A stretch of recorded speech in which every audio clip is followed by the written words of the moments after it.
Alors, d'Arbre en Arbre, c'est le dernier spectacle de la compagnie Carabosse, le dernier créé, hein, on va en faire d'autres.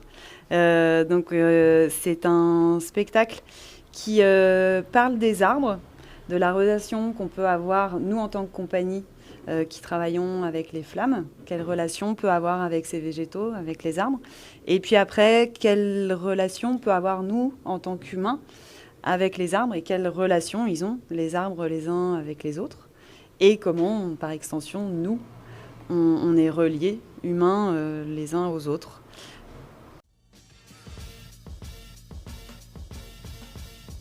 Oui, oui, nous, à la compagnie, comme plein d'autres, on est très, très, très curieux d'aller chercher plein de disciplines différentes. C'est un peu dans l'ADN de la compagnie depuis toujours. Donc on voulait aussi garder ça dans ce spectacle d'Arbre en Arbre. Donc il y a une collaboration très forte qui s'est mise en place, notamment avec Patrick Singh, qui était aussi avec nous sur le précédent spectacle, qui était un carnet de voyage. Donc là, on avait envie d'aller un peu plus loin aussi avec lui, sur la construction d'images en direct, transmises aussi en direct.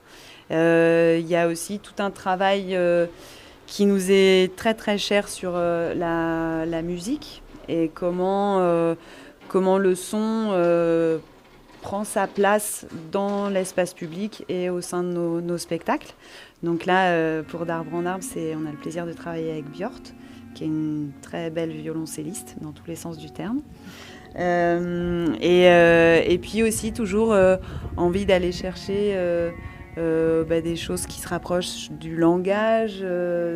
Donc il y a un comédien qui travaille avec nous aussi sur d'Arbre en Arbre, Frédéric de Coninck. Et après d'aller re-questionner aussi nos positionnements, comment on utilise la flamme, comment on la fait se déplacer, comment on peut manipuler certains objets. Donc il y a tout un travail de gestuelle aussi qu'on essaie d'aller trifouiller et de pousser un peu plus loin à chaque fois.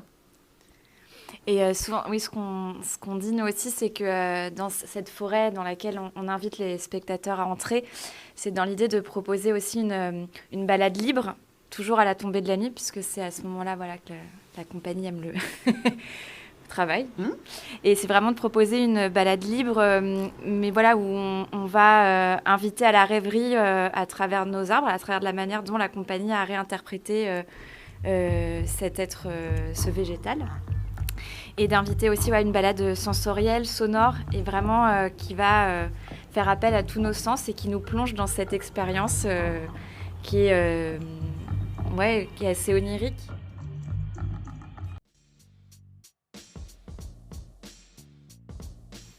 Oh, c'est génial comme question.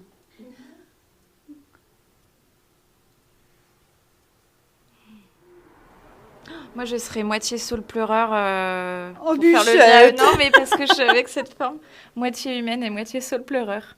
Ça, je vais prendre un autre exemple si celui-ci est trop triste. Oh, Bûchette, ça fait Cosette un peu. Ah mince, non, parce que je trouve que c'est très très beau comme arbre. Ah, mais il y en a tellement des beaux arbres. C'est pas forcément un arbre. Tout ça, ça va être... Si j'étais une chimère... Ouais, c'est que moi, je m'étais jamais imaginé chimère végétale, en fait. Mais forcément, on dit végétal parce qu'on parle des arbres, mais c'est... Si j'étais une chimère, j'aimerais bien être un truc avec un troisième œil, je crois.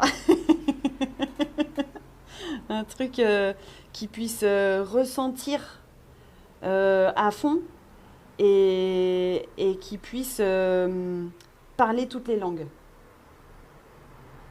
Alors, moi, juste, je me dis, si j'étais une chimère, j'aurais une partie feuillage plutôt que seul pleureur, comme ça. Voilà.